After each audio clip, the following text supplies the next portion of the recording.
A very nice and fresh good morning to you all, dear colleagues. I'm happy to be sharing our ideas with you on behalf of Dr. Khawla Ahmed. I am Dr. El-Sakran from the American University of Sharjah in the United Arab Emirates, and I will be talking to you today about our research regarding the variances in faculty and students' knowledge and perceptions of ChatGPT. But before I start, I would like to thank the conference organizers for giving us this great chance to speak to you and share our research ideas with you. And I would like to specifically name Lindsay Harron for her hard work, prompt replies to my emails, clear communication, and a great support during the visa application process to Korea. I would also like to thank Professor Roger Nunn for being very supportive since he was my boss and head of department at the American University of Sharjah before he retired. Today we'll be talking to you about the variances in faculty and students' knowledge and perceptions of ChatGPT.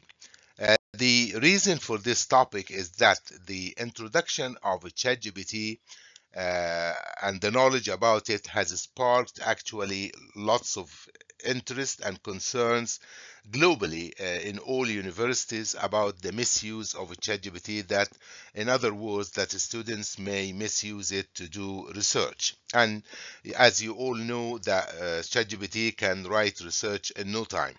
All right, so we decided to study this topic, and the aim of this research was actually to find answers to those three questions. How much information or knowledge do faculty have on ChatGPT compared to their students? Do faculty support the adoption and use of ChatGPT in teaching and learning? And question number three, do faculty and students believe that ChatGPT should be allowed in academia? For the purposes of this research, online surveys were used with faculty and students to cross colleges actually, and we managed to get 45 responses from faculty and 380 responses from students. And some of you may notice the big difference between the number of responses here, but I spoke to a statistician and he told me that we can overcome the huge differences between the number of responses by using the two proportion test to avoid any discrepancies in this number. For the theoretical foundation that we used in this research was the technology acceptance model, which means that how people accept, integrate, and encourage the use of new technology in teaching or in work or anywhere else. The preliminary results that we got, and this is research in progress, of course, the preliminary results indicate that students and faculty are aware of the applications of ChatGPT, and the table below, table 1, shows how faculty and students knew about ChatGPT. They were asked actually, and we have come to those percentages here. 84.8% of the students knew about the ChatGPT through webinars and seminars that they have personally attended.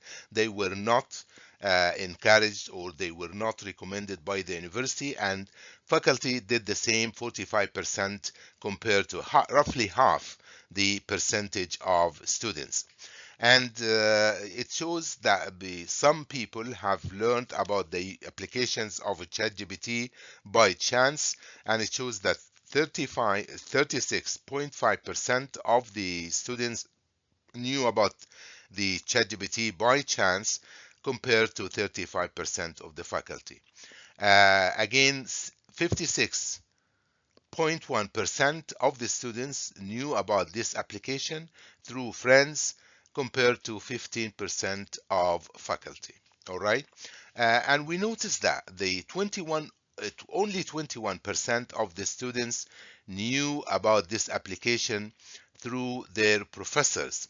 And this might indicate that although, of course, I need to mention this, although professors have been requested by universities to include a text in their course syllabi or syllabuses, uh, they have been asked to include a text about the prohibition regarding ChatGPT. This practice has been changed, and now they leave it to the faculty to either allow or not to allow the use of ChatGPT. The fact that the only 21% of the students knew about this ChatGPT from their professors might be an indication that students don't really in fact read the course syllabus itself. And I have no idea. This is what I mean found out later on when I asked students when I used the applications on Blackboard to check who visits the sites or whatever, compared of course to 100% of university faculty who knew about the application through the university because they were sent an email telling them not to allow students to use ChatGPT or later on to include a text regarding the applications that they allow or don't allow in their teaching. This table actually shows the uses or the applications of ChatGPT by faculty and students, and we find out here that 84.8% of the students use it for generating research ideas compared to a bigger number of faculty, 93.1%.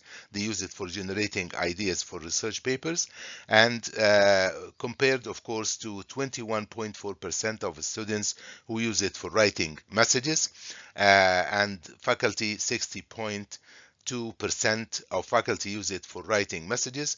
For editing content, something that they have written, 21.4% of students use it for editing what they have written compared to 8.1% of faculty. But the most important item is the last item. It shows that 85.7% of the students use it for writing whole research papers compared to 0% of faculty using it for the very same purpose. And we notice here that if someone does not use the application, then this someone should not really be an authority on this application. In other words, this person shouldn't be telling others to use or not to use the application because he or she does not know what the application can or cannot do. Because faculty have not used it. And in spite of this, they rush to tell students not to use the application, or they hear about the application from other people, but they never tried it themselves. And I will go into details into this later on. The findings here of this research, preliminary findings, I should say, show that the proportion of students who believe that the university should support the use of ChatGPT is higher than the faculty. And of course, we notice that the faculty are against the use of ChatGPT, with my exception, of course, and many other people who allow it. And when asked whether the university should finance seminars or workshops on the use of ChatGPT, the proportion of students who say yes is higher than the faculty. All right, so we notice that the students are in favor of using ChatGPT application and all other applications like Copilot, Evernote, and many others. The proportion of students who believe that the usage of ChatGPT should be encouraged by the university and professors is again significantly higher than the proportion of faculty. So we notice here that it seems that the faculty surveyed lack the necessary knowledge, access to training, and support on ChatGPT because they have been told not to allow students to use, and that's exactly what they do. All right. Hence, we need to train faculty in digital competence, and we need probably to train students as well, as I will say later on. Why we need to train faculty? Because they need to have digital competence, all right? And why? Because this will help them, as the later the below point shows, this will help them establish a good relation with the students, okay? Because we notice here from the results that if faculty encourages students to use ChatGPT objectively and responsibly, then they will be helping students or creating this positive relation between them and the students. Here again, it is extremely critical to build relational trust between faculty and students. And this happens by faculty showing the students how to use ChatGPT responsibly and objectively by showing what a ChatGPT can do and cannot do. All right.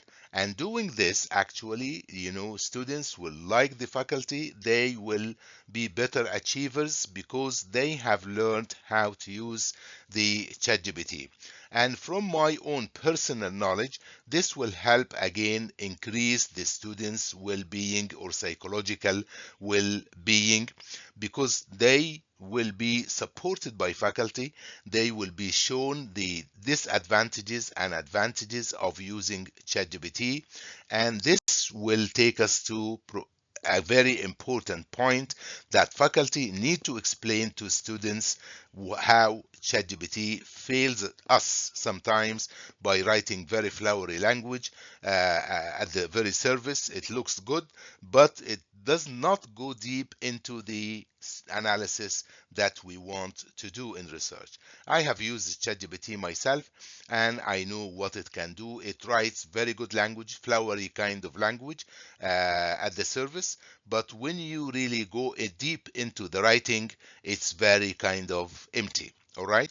Therefore, faculty concerned about the misuse of ChatGPT or academic integrity should consider altering their assignments and having students cite their use of a ChatGPT like an academic source.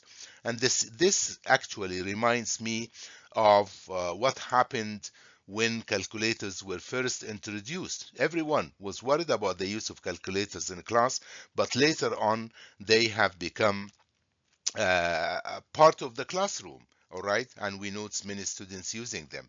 This research shows that a big and a huge majority of faculty, 66.7% of the faculty, have not addressed the raised concerns about ChatGPT. In what sense?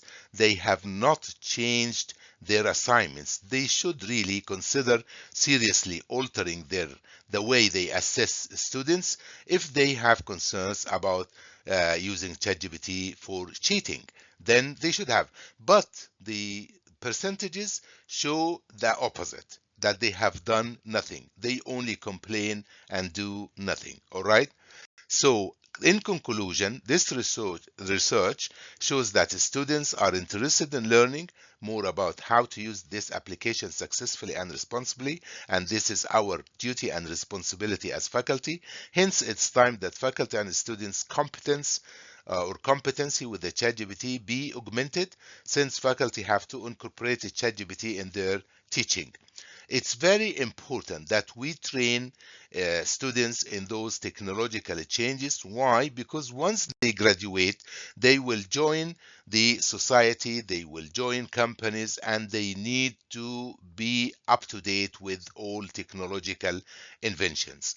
We should really know that this regard for AI tools will not make them disappear, all right, at all. Those students should be taught how to use this responsibly, and they should be given or should be provided with examples to show them how things work and what the disadvantages and advantages of ChatGPT work.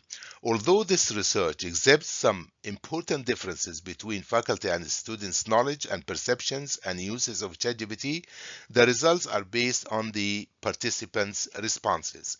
Hence, future researchers may conduct focused interviews in addition to using survey, ask the participants why they do what they did in this study. They could ask them further questions. It's also recommended that university administrators be asked about their perceptions of the use of ChatGPT in education. We all know that those people running the university, they have the final say. They will be setting and stipulating the rules and guidelines for teaching. Therefore, we should survey them and know about them before we talk about them. Researchers may also investigate gender differences in the uses of ChatGPT between students and faculty. They might investigate which gender of students, males or females, use ChatGPT more than the other, or the same could be applied to faculty as well. Differences between faculty and students. Those are really some of the references used for this research, and I would like to conclude this presentation by saying thank you very much for your time and for listening to this presentation. As I said earlier, I really wanted to be with you face to face, but I couldn't get the visa to enter Korea, therefore I couldn't come. But you're most welcome to email us your comments, your feedback on the presentation, or if you have any idea uh, regarding the improvement of this research, please don't hesitate to share them with us via the emails shown on the first slide. With this, I would like to conclude my presentation and wish you a very pleasant stay in Korea. Thank you very much indeed, and all the best.